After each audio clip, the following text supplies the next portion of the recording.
Башкортостанда һуңгы 2 аҙнала 17 мең киҫкен респиратор инфекция менән ауырыусылар теркәлгән. Был унан алдагы аҙнанан 16%-ка юғары. Сирлеләрҙең 34,8% балалар. Был хаҡта Рәсәй ҡулланыусылар хоҡуҡтарын яҡлау буйынса федераль хеҙмәттең Башкортостан идаралығы хәбәр итте. Һаумыһығыҙ, эфирҙа интервью студиялы Гүзәл Мөхәмәтйәнова. Программабыҙҙың ҡунағы йоғошло ауырыуҙар республика клиник дауаханаһы табибы Зәлифә Йосопова. Зәлифә Мөхәмәтовна, һаумыһығыҙ. Һаумыһығыҙ. Зәлифә Мөхәмәтовна, быйыл гриппҡа ҡаршы прививка яһатыу ғәҙәттәгенән алда сентябрҙың тәүге көндәренән үк башланды. Был нимәгә бәйле? Әлбиттә, милли прививкалар календаре буйынса йыл һайын төҙлөһөн гриппҡа ҡаршы прививка үткәрелә. Һәм йыл һайын был алдағы эпидситуацияға, эпидемиологтар, вирусологтарҙың фараздарына таянып үтә. Һәм шуға күрә быйыл бер аҙ гына алдараҡ башланы. Әле һеҙҙең дауаханала сирлеләр һаны арттымы? Әлегә беҙҙең дауаханала сирлеләр һаны артты, әммә беҙ быны грипп менән бәйләмәйбеҙ. Әлеге ваҡытта республикабыҙҙа грипп менән ауырыусы кешеләр теркәлмәгән. Был ябай респиратор инфекция, внебольничный пневмониялар һәм COVID-19 менән бәйле. Ауырыуҙың тәүге билдәләре, симптомдары ниндәй? Грипптың тәүге симптомы юғары температура. Был тайсат бер симптомы булып ҡала. Ауыртыу, татарал явлениялар бигүк һиҙелмәй. Сир нисек йоға? Сәбәп нимәлә? Сир һауа аша тарала һәм сәбәп кешенең шул вирусты йоғау һәм иммунитеттың түбәнәйеүе һәм прививка эшләмәүҙә. Зәлифә Мөхәмәтовна, сирҙе ваҡытында дауалмағанда ниндәй эҙемтәләргә килтереү ихтимал? Грипптың иң тотонос өҙлөгөүе ул пневмония. Я вирусная пневмония, я аҙаптан бактериаль инфекция ҡушылып, бактериальная пневмония булыуы мөмкин. Был иң тотонос эҙемтәләр, иң тотонос өҙлөгөүҙәр һәм был кешенең үлеүенә китерә ала. Бына бер тапҡыр ауырып үткәндәрҙең сиргә ҡаршы иммунитеты барлыҡҡа киләме? Беҙҙә вирус беҙҙә мутациялар менән билдәле һәм кеше бер тапҡыр ауырып, икенсе тапҡыр янынан ауырыуы мөмкин. Тайсат осрай, хатта бер сезонда кеше 2 тапҡыр үткәреп сыға грипп менән ауырыуын. Бына сирҙән нисек һаҡланырға? Әлбиттә, тәү сиратта ул битлек кейергә, дөрөҫ туҡланырға кәрәк һәм әлбиттә витаминдар ваҡытында даими рәүештә эсеп торорға. Һеҙ тағы ниндәй һаҡланыу сараларын әйтеп үтерегеҙ? Бер ниндәй ҙә серҙе һеҙгә асмайым. COVID-19 башланған йылды иҫтә төшөрһәгеҙ, беҙ кеше күп булған урындарҙа битлек кейеп йөрөнөк. Ҡайтҡанда өҫ кейемебеҙҙе алмаштырып, ҡулды йыуып, антисептиктар ҡулланып йөрөүегеҙҙе иҫкә алһағыҙ. Һәм эпидсезон башланған мәлдә кеше күп булған урындарға йөрөмәҫкә тырышырға кәрәк. Һәм әлбиттә гриппҡа ҡаршы вакцинация үтеү мотлаҡ тип уйлайым. Эйе, шулай ҙа грипптан һаҡланыуҙың төп сараһы ул прививка яһатыу. Ул бушлаймы һәм алдан яҙылыу мотлаҡмы? Прививканы һеҙҙең, бәлки һеҙҙең эш урынығыҙҙа, менә беҙҙең эш урыныбыҙҙа эшләнеләр прививканы. Я үҙегеҙҙең поликлиникаға, үҙегеҙҙең участковый табипҡа мөрәжәғәт итеп эшләтә алаһығыҙ. Прививка бушлай, табипҡа мөрәжәғәт, табипҡа бәлки алданыраҡ яҙылырға кәрәк буласаҡтыр. Зәлифә Мөхәмәтовна, прививканы шулай ҙа тәү сиратта кемдәр эшләтергә бурыслы? Тәү сиратта был балалар һәм оло йәштәрҙе иммунитет түбән булған кешеләр дә эшләтергә тырышалар. Шунан сфера образования, здравоохранениела эшләгән кешеләр дә шул кеше менән күп ҡатнашҡан, кеше менән күп аралашҡан профессияларҙа эшләгән кешеләрҙә эшләү мотлаҡ. Бына һуңғы аҙнаның мониторинг һөҙөмтәләренән күренеүенсә, ауырыусыларҙың төп өлөшө COVID-19 һәм риновирус респиратор инфекцияларына тап килә. Хәүефләнергә урын бармы? Нисек уйлайһығыҙ? Хәүефләнергә урын юҡ тип уйлайым, сөнки беҙ быны ғәҙәти сезон күтәрелеү менән бәйләйбеҙ. Балалар мәктәптә йөри башланы, студенттар каникулдардан кайтып, отпусктар тамамлану менән бәйләйбез.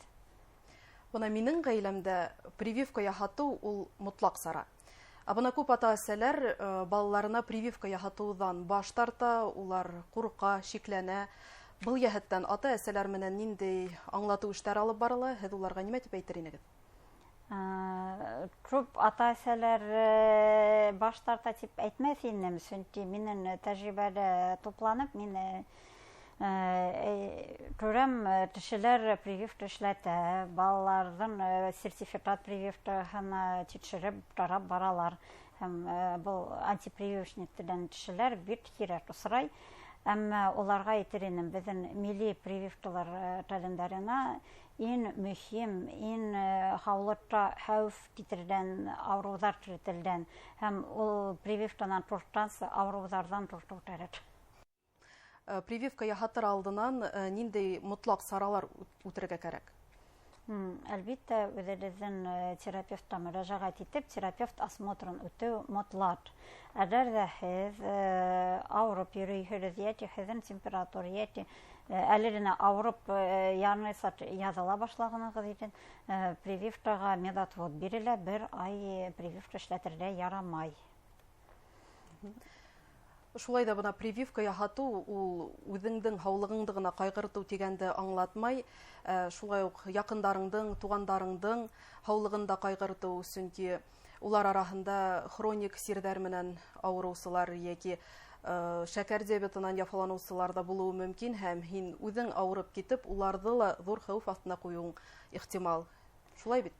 Тулыгынса һезнең менән килешәм, чөнки COVID-19 пандемия мәлендә күрдек, өйдә яткан, беркем менән катнашмаган кешеләр, олы яшьтәге пенсионерлар үзләренең тугандарыннан, үзләренең өйдә яшәгән, тышта сыгып йөргән кешеләрдән хәүфләнеп, авырып, татмарлы үзләрдә булып үлү менән.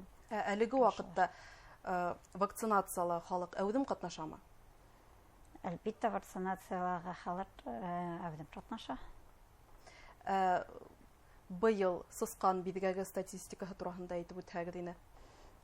Статистика хандарын белмәйм, чөнки без стационарда, мин стационарда эшләйм, әмма тоже шул үземнең тәҗрибәмә таянып әйтә алам. Быел сыскан биздә әз генә хирургия осрай. Авырусылар бар, олар республика клиник инфекцион дәваханала Запотоцкий 37-да дәваланалар, әмма былтыргы элекке елга түгел мондай күтәрелү күзәтелмәй. Шулай да нисек хакланырга был сирдән һәм был сир нимәһе менән хәүфле? Сыстан биздәге турахында без ел һайын яз көз сөйләшәбез. Был сир стандарт тарата, был сирдә һәм хаклану саралары бик ябай. Стандарттан үзебезнең көздә тышка калдыра торган адәтле хакларга кирәк. Үзебезнең яшәгән урынагызда барсаларыгызда захламленный участоктарды тотмаска тырышырга, сыстан үрси торган урындарды бөтерергә тырышырга кирәк һәм әлбиттә стандарт менән көрәш алып барырга, дератизация алып барырга. Үзебезнең участокта. Зәлифә Мөхәммәтовна, тагы ла тамашачыларның ифтәренә төшереп үтәйек. Грипптан хаклану саралары. Бит грипптан хаклану саралары бит ябай. Әлбиттә, беренчедән вакытында вакцинация үтү. Иң мөһиме, кеше авырган сакта, я эпидемия башланган сакта вакцинация эшләү уже әзеренә хуңарак. Шуга вакытында вакцинация үтү мотлак. Кеше эпидемия башланганда кеше күп булган урындарга йөрмәскә тырышырга, кеше күп булган урындарга барһагыз битлек киеп сыгу, өйдә кайткандан соң үз киемегезне алыштырып, тул юып, антисептик танау өчен, авыз өчен тазарту мотлак. Бу бит ябай хаклану усулдары бу ярдәм итә. Һәм хау сәламәт яшәү рәвешен һакларга, дөрес токланырга, витаминдар, спорт менән шөгыльләнергә, шул мотлак. Әлбиттә, был саралар гомумән көндәлектә булырга тиеш, шулай бит? Бик ябай, но бик эффектив саралар. Прививка яһату коллектив иммунитетты булдыруга ярдәм итә. Һәр кеше аңлы рәвештә вакцинация сараларында әүҙем катнашһын дигән теләктә һеҙҙең менән хушлашабыҙ. Студиябыҙ ҡунағы Йоғошло ауырыуҙар республика клиник дауаханаһы табибы Зәлифә Юсупова менән әңгәмәләштек. Иғтибарығыҙ өсөн ҙур рәхмәт. Һау сәләмәт булығыҙ.